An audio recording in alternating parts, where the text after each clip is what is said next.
She finally left. Everyone clapped. Everyone said good for you, but no one saw her crying alone at night, wondering why freedom still felt empty. Today, we're not telling a breakup story. We're uncovering the real emotional truth behind why women leave relationships and why leaving doesn't always make them happy. She didn't leave because she stopped loving him. That's the part people get wrong. She left because staying was slowly destroying who she was, because every day felt like holding her breath underwater, hoping the pain would eventually feel normal. From the outside, it looked like a choice. From the inside, it felt like survival. She tried explaining her emotions in softer words, then clearer words, then silence. She tried being patient. She tried being understanding. She tried being less sensitive, less demanding, less herself. And each time she shrank, she told herself, this is what love requires. But love that asks you to disappear isn't love. It's endurance.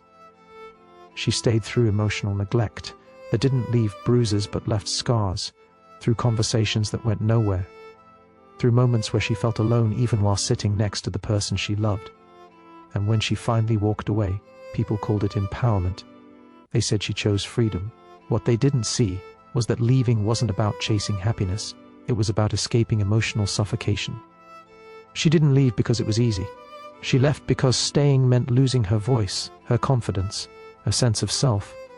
When a woman leaves like this, she isn't running towards something better. She's running away from becoming someone she doesn't recognize anymore. And that kind of leaving doesn't feel victorious. It feels terrifying. Everyone tells her the same thing after she leaves. You'll be happier now. This is your new beginning. Everything will fall into place. And she wants to believe it. She waits for the relief people promised. She waits for the joy.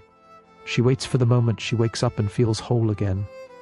But instead there's silence, not the peaceful kind, the kind that echoes, the kind that makes her question why freedom feels heavier than the relationship she escaped. No one talks about this part. No one prepares women for the emotional crash that comes after leaving, because walking away doesn't erase the years of emotional conditioning, self-doubt, and unmet needs. She still hears the old arguments in her head. She still second-guesses her decisions. She still wonders if she asked for too much, if she could have tried harder, if leaving was a mistake.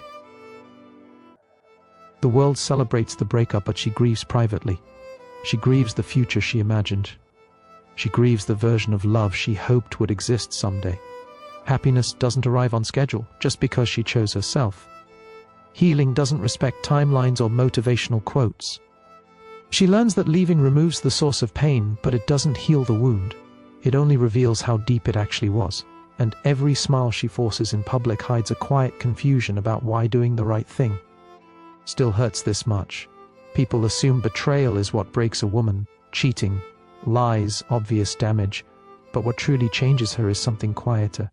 It's the pain of speaking and not being heard, of explaining her feelings and watching them be dismissed, minimized, or misunderstood, of realizing that her emotions are treated like inconveniences instead of truths. She can survive arguments. She can survive mistakes. What she can't survive is invisibility. Being unheard teaches her dangerous lessons.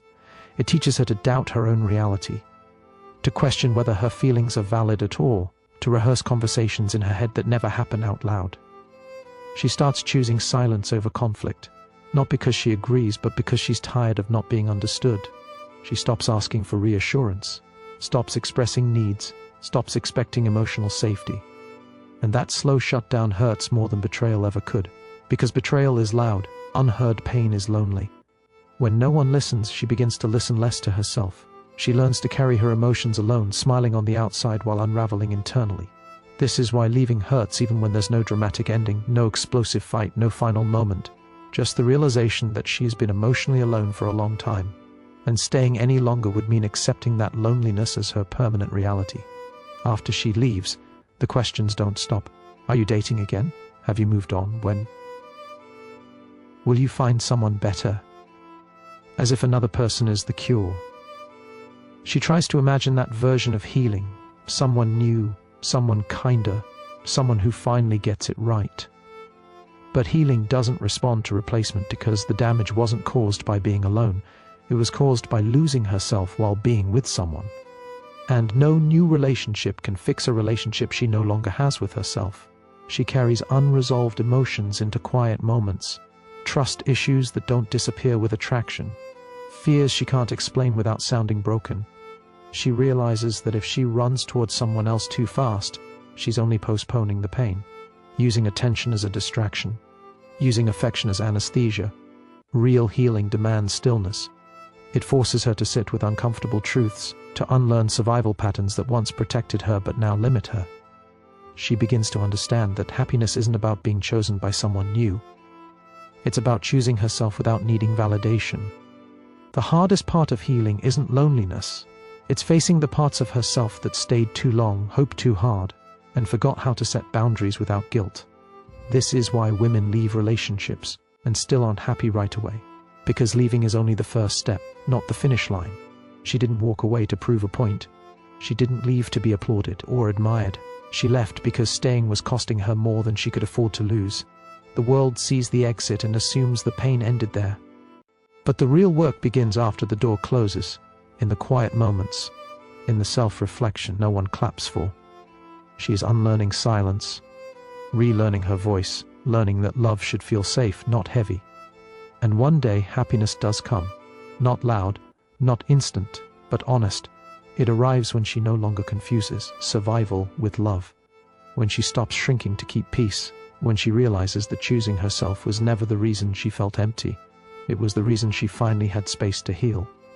This isn't a story about leaving a relationship. It's a story about returning to oneself.